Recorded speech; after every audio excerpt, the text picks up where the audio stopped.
welcome everyone. I'm Allison with Green Goddess Plants and Seeds, and welcome to another Friday of seeding and planting. So we've got tomato seeds to plant up, we got more pepper seeds to plant up, and we've got some peppers here that need to be transplanted. We got some super hots that are ready to go into some larger pots, so we're going to be doing that today as well. Hey everybody, welcome, happy Friday. And so we are planting more seeds and doing some transplanting, and lots to do today. I don't know if we'll get all of our tomatoes started today, but we're going to have a good go at them. So I'm just going to take you over and I'll show you what happened since last week. Okay, so we've got lots of things going on here. We got some onions that are coming up. Like last week we did onions, and we did our hanging basket cherry tomatoes. So some of them have come up, they're starting to come up. The cherry tomatoes aren't as healthy looking as I would have hoped. We didn't get them under lights right away, so they are looking kind of sick, and not all of them have come up yet. But the pepper seeds that we planted like 2 weeks ago are looking good. Although some of them I'm a little disappointed with that didn't come up, like the pink tigers. There's no pink tigers, and only 2 Thor's Thunderbolt, but the rest are looking really good. We got some good growth coming on here. There's Serranos and Poblanos. We got this one here is an unknown cross that we started, so that's looking like, I'm surprised at how many seeds came up there. We got a tree at Anaheims over here, and then I've just started planting up some of the ones that needed to be planted up. So we've got a whole bunch of chocolate ghosts, and we got some hot cherry peppers over here. So these are from 2 weeks ago. So they're looking fantabulous, and we've got them under the lights finally. So hopefully everything will start to improve with growth. We're still waiting for the weather to warm up. It is still not quite mid-March, and we're still having some cold temperatures, and I'm waiting for the day for it to start to warm up, and then maybe we can start moving these things out to the greenhouse.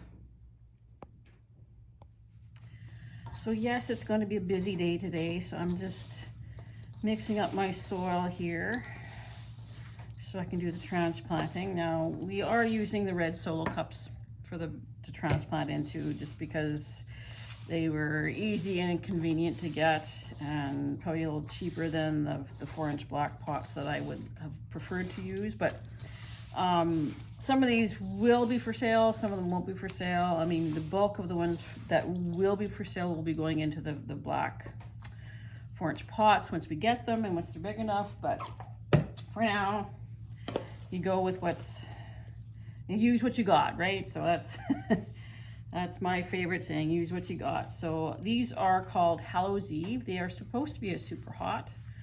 I actually bought the seed for Glenn and gave them to him for Valentine's Day. So it'll be interesting to see what they do and what they look like and everything else. Grab my tags. So yes, I'm sure most gardeners right now are eagerly awaiting a warming of temperatures, impatiently waiting for the weather to improve and the snow to melt and everything else. I know we're trying to do more. We're trying to do better than last year, and of course we're running out of space. And of course the greenhouse, trying to heat the greenhouse right now is proving to be challenging because it's just too cold, and we don't have a decent setup in there to heat it. So we're discussing that probably moving forward, we're probably going to have to maybe build a purpose-built seed starting, I don't know, shed or greenhouse it's a little bit smaller, it's easier to heat, and it's purpose-built with all the lights and the fixtures and the wiring and the heating, all there, right? So that would make a huge difference if we had a sort of a purpose-built facility kind of thing. So we're hoping that maybe moving forward, that's what we'll have. We've got some brilliant ideas, and with the peppers, basically what we did is we started a broad range of heat levels with the peppers. So we've got everything from, the bell peppers that have, no heat to, the Carolina Reaper here. So I know Glenn has a couple of recipes he wants to try with the hot peppers. He wants to try making some fermented hot sauces, and that might be something that he can add to his repertoire of preserves that he makes.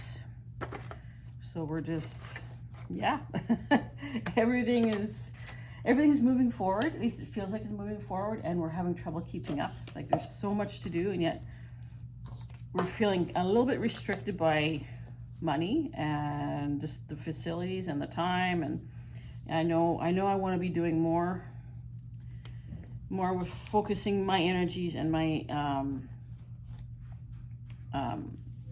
time, on the garden. And I've even more so now, although right now my hours at my day job have been cut because it's been so slow. And I'm hoping that if I refocus my time and my energies and focus on the garden, that things will improve. I know the hours at my day job will probably pick up probably in about a month or so when their garden center starts to get ready and that. So, but already though, Glenn has got us booked in for markets, either vendor markets or farmers markets. We've got something going on pretty much every weekend starting at the beginning of May. I mean, this month alone, March, we've got 3 events, 3 weekends in a row. So we've got CD Sunday on the 19th. We've got the Everything Under the Sun Market on the 24th and 25th of March. And then on the 1st of April is the Meadow Lake Farmers Market Easter Market. So, and then there's a bit of a lull for April, most of April. And then beginning of May, there might be one weekend where we don't have anything going on. And then we're booked solid straight through till Thanksgiving in October. So it's going to be a busy growing season, I can tell you that. So I'm just going to finish up potting up these peppers that need to be potted up, and then we're going to move on to planting some tomatoes. All right, so here we are planting tomato seeds. I'm just going to adjust this so you can see what I'm doing. Hopefully that works. There we go. So I've got my tray started a little bit. Now I am multi-sowing my tomatoes to save on space. Depending on how many I'm growing, I am putting 5 to 6 seeds in each cell. Some varieties I'm starting more than others. Like the classic beefsteak, and I've got the Manitoba seeds here. I'll be growing lots more of those than a lot of the other ones, just simply because I know the Manitobas are popular and that they will sell. So I'm just going to continue with that. So yes, everything is starting to take off. It feels like it's really starting to ramp up and get a little bit busier with everything that we need to do. We were discussing different options for the market and stuff and how we want to do things, and possibly, setting up an extra day at the market location just so we can have another opportunity to sell stuff. Another option that came to mind was maybe just opening up the farm, having maybe one day a week on Sunday afternoons, having people come out to the farm to pick up their vegetables and stuff. That is an option. It's just, we're just throwing out ideas at the moment just to see how we can work things, and depending on how much stuff that we sell, what kind of growing season we have, it might be successful and it might not be successful, and who knows, right? So yeah, so these are our tomato seeds. I'm just going to put a tag. I got 10, 5, 10, 15, 20 Manitoba seeds. So I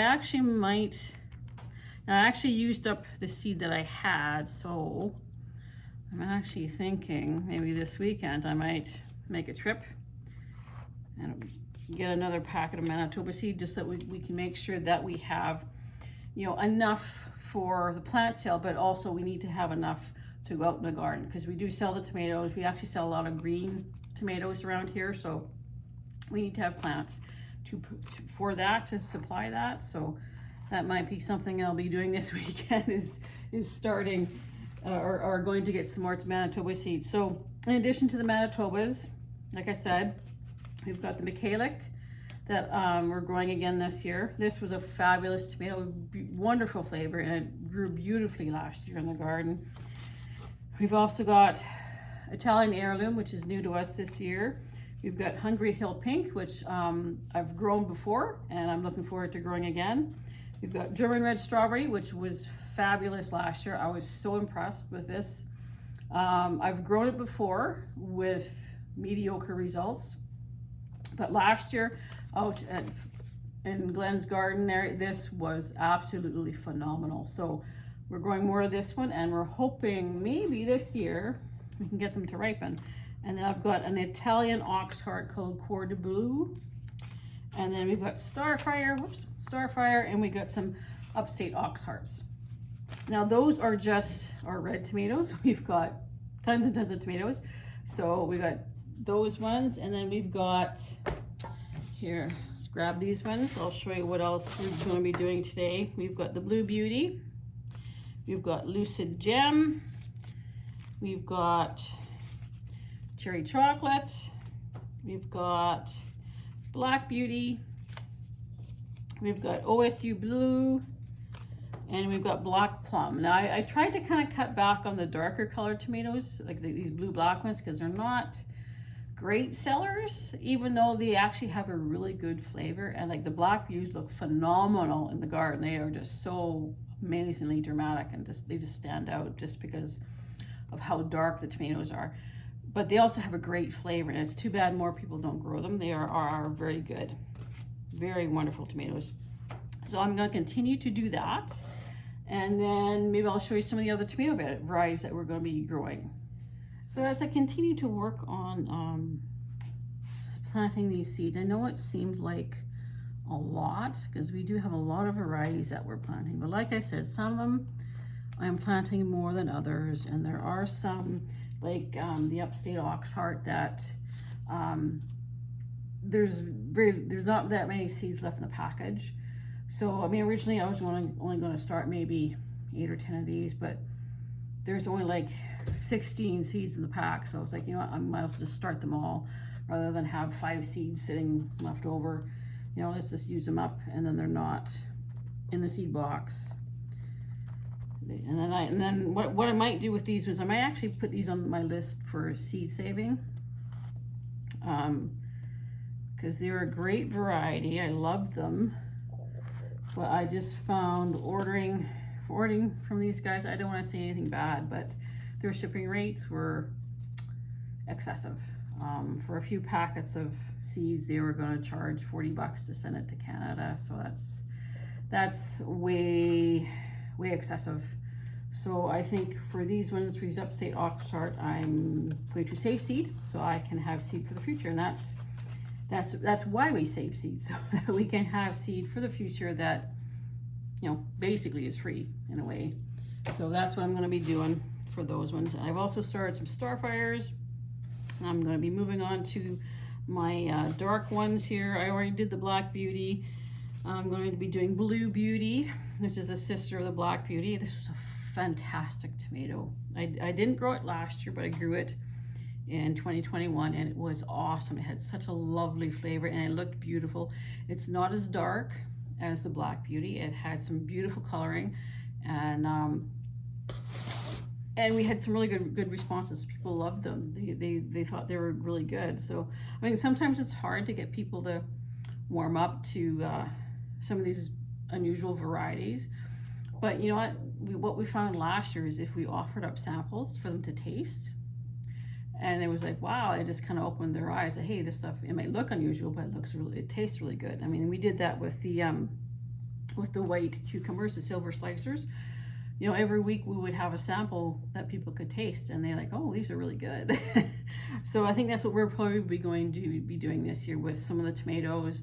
with some of the pepper varieties, and of course the cucumbers as well, is just offering up some samples so people can taste it and say, hey, they want more of that. So I'm moving on with the Blue Beauty. I'm going to write up a couple of tags. Like I said, some of these, like the Blue Beauty, I might only start 6 of, just because, like I said, some of the darker ones aren't the greatest sellers, which is unfortunate. So I'll probably only start maybe 6 of those. That should be enough. That should be plenty. They're supposed to be forecasting a winter storm, supposed to be blowing through tonight. So yeah, March is when we do tend to get a lot of storms. It can be a stormy, windy month for us. That's normal, but hopefully by the end of the month, things will calm down and things will start to warm up and they'll melt and we can finally get out into our gardens. Wouldn't that be lovely and nice? So there we go, there's Blue Beauty. Now, I'm just gonna go over some of the other tomato varieties that we are going to be starting.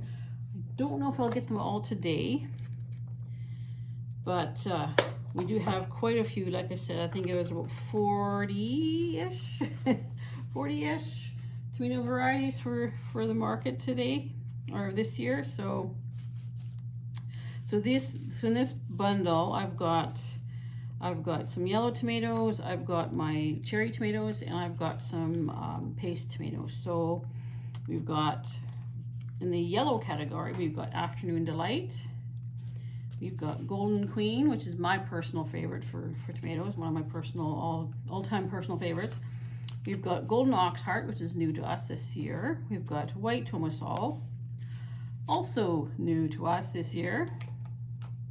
We've got Marble Stripe. I've grown this before with, let's say, something always weird always happens. Like the plants will grow, but there always seems to be something that'll happen that I don't get fruit. Either the season's too short and it freezes, or there's so much rain it rots. I don't know. So I'm hoping this will be the year that I get to taste the white, or the Marble Stripe. And then we've got Brandywine Yellow. And then moving on to our cherry tomatoes. This seems to be the year for cherry tomatoes. We've got lots of varieties for cherry tomatoes. And they are very useful, not just for snacking and eating fresh. You can turn them into sauce. I've done that before, and it actually makes a really great sauce because the cherry tomatoes have a lot of natural sugars in them, like lots of natural sugars in them. So it just makes that sauce so wonderful tasting. So one of my personal favorites that's returning this year after a few years absence is the Bonte Tigrette. This is a beautiful little tomato. It's plum shaped. It's the plants themselves, it's a dwarf plant, so it only gets to be maybe 1.5 feet tall. The leaves are they're a light green and kind of ruffled and wrinkly. And the one thing that you need to know about this is that when it sets the fruit, when it flowers and sets fruit, the flowers are held very close to the main stem underneath the leaves. Like you wouldn't know, like when first time I grew this, I couldn't figure out what was going on because all of my other tomato plants were flowering and setting fruit. I'm looking at this tomato, well, why is this tomato why is it not flowering? Why doesn't it have to have fruit on it? And so I had to take a good close examination of it. Here, all of the fruit was being set underneath the leaves, and you couldn't see it because the leaves would hang over. And but the fruit, it was fantastic, really good. One of my favorites. We got a bunch of new ones from Wellbore Farms. We've got Napa Rosé. We've got Napa Chardonnay. We've got Indigo Gold Berries. We've got Blood Moon, which is another really good variety. We've got Blueberries, not to be confused with the gold berries. They're different. And we got Sweet Aperitif, which is my personal favorite cherry tomato of all time. We've got Rosalita, and we've got White Currant, and then last but not least, we've got the Sweet Million. And then moving into our Roma tomatoes, or our paste tomatoes, sorry. We've got speckled Roman, we've got sausage, we've got Jersey Devil, San Marzano, and we've got Amish paste, which sadly I've had to order more seeds for because I didn't realize that I didn't have enough seeds, so I've had to order some more of these. So that is all of our tomato seeds. Hopefully I can get through most of this today. I don't know if I'll get through all of it, but hopefully most of it. And then there's some other varieties that we are growing that won't be for sale, so we'll have to, I'll do that one separately just because there's a lot going on today. So, but yeah, so this is what we're doing today. Friday is seeding day for us, so we're getting things done. And as you can see behind me, things are growing, things are looking really good. We're really hopeful and positive, and we're really looking forward to this year's growing season because I think it's going to be a good season. I really do. So anyway, thank you for joining me today on this CD Friday for us. I hope you have a great Friday and a great weekend ahead, and we'll be chatting with you again real soon. Take care.